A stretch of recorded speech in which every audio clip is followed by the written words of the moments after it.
Welcome to Slash Bash, where today I am bringing you another Choosing Beggar Reddit video. In my first story, my house burned down. Can I get a discount? Let's jump right in.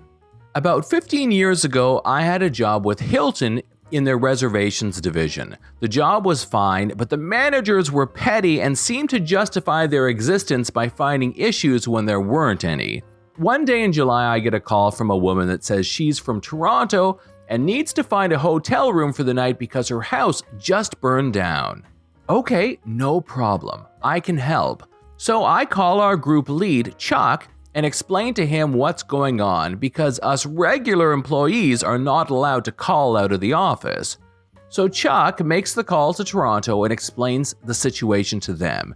He gets the okay to charge just $72 for the room, which is about $100 off the regular room rates. He's also told the woman can book up to 3 nights and then she can work with the hotel staff if she needs longer. All the hotel requires is an ID to prove the woman is from Toronto. They don't need proof her home burned down or anything. They're willing to take her at her word so long as she has a Toronto address. Great. So I thank Chuck and get back to the woman. I tell her how she just needs ID and then she can get a rate of $72 a night, telling her I can book her for up to 3 nights. She says that's wonderful and would like to use that rate for the Hilton's Toronto's New Year's Eve ball. I'm so confused, I just sit there for a few seconds before muttering, "What?" The woman immediately grows incredulous and explains what a New Year's Eve ball is to me. I tell her I know what New Year's is, but it's July. She says yes, and she wants to save the room rate and apply it to the New Year's ball. I tell her she can't. She argues, "You never said the room rate couldn't be used on New Year's. I want to use it on New Year's or that's false advertising." I respond with, "No, it's not. You said your house burned down today and needed a room because you had nowhere to go. Unless your house is going to burn down on New Year's again, it's pretty clear we're talking about now, tonight." She gets very upset and starts screaming. That's when a man picks up another line to join the conversation and demands to know who the hell I am. I explain I am with Hilton and tell him I'm trying to find him a room because I think his house burned down and they needed somewhere to stay. I say think because I'm seriously having doubts now. For those unfamiliar with landlines, you could hook any number of phones to a line. Then anyone who picked up a phone connected to that one landline would be on the call. You're on the phone in your bedroom? I can pick up in the kitchen and listen in. You need to talk to a husband and wife? Well, he can get on the phone in the living room and she'll get on the phone in the kitchen and you can talk to them both. So, the fact the husband could just pick up and jump in immediately means it had to be a landline. If their house burned down, how did they have a landline to jump on? Where were they staying now? So I ask the husband if his house burned down. He immediately responds with, "You little blank sucker, you flipping blank, I'm going to come down to the hotel and kick the crap out of you, you blank sucker." Okay, now understand he's not screaming. He's saying this in a low voice like he doesn't want anyone to hear him, and he's saying it in a very calm manner, so I start laughing. It was so weird and funny I couldn't help it. The man gets more upset because I'm laughing and demands to know why. I'm still laughing as I mutter, "Because you're right." I should point out here in the story I'm gay, so yeah, he was right. I then inform the guy I have to terminate the call due to abusive language and hang up. Chuck asks me how everything went after he sees I'm off the call, and I tell him what happened. The calls are recorded, so he finds the call and listens. He is just as confused as I was when he hears the woman demand the low rate for New Year's. I tell him to keep listening because her husband jumps on and starts cussing me out. Chuck listens and then looks disgusted. Then he hears me say to the dude he was right and Chuck loses it. He's laughing out loud with tears rolling down his cheeks. He can't believe I said that to them. So the woman and her husband file a complaint against me later that day for hanging up on them. They say they just called for help and I was rude, refused to help, and hung up on them. My managers listen to the call and decide to write me up. When they call me into the office, I'm confused because the couple clearly lied.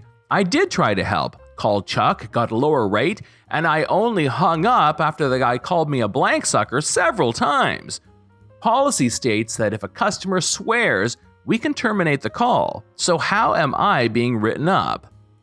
For non-service to customers because I never tried to call the hotel back to ask if the lower rate could be applied to the New Year's Eve ball.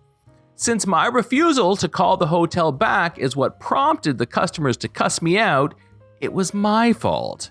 Our managers were terrible. We had a real manager problem.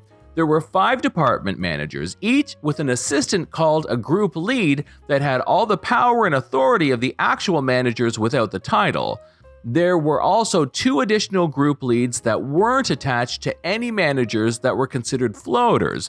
3 operational managers, an HR manager, an operations manager, not to be confused with the operational manager, and finally the branch manager.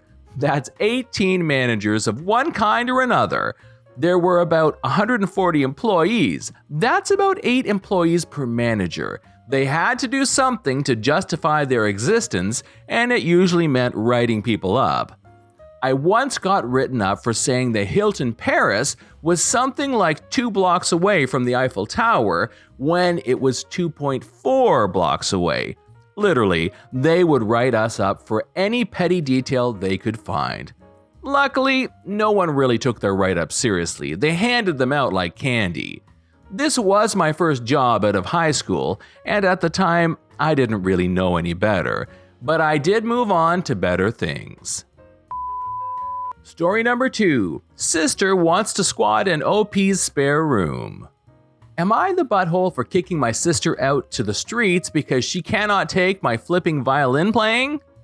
I am a 30-year-old female, a musician, playing gigs and at an orchestra as a violinist. Rehearsals just resumed, so orchestra is my main source of income at the moment. My sister, a 26-year-old female, is a social worker, working 3 days a week, so minimal income, but she adores her job. I live in a small 2-bedroom apartment, both rooms around 9 to 10 square meters, using the second room as a practice room, storage room for my instruments, 3 violins, 2 guitars, a digital piano, a small drum kit, and other stuff.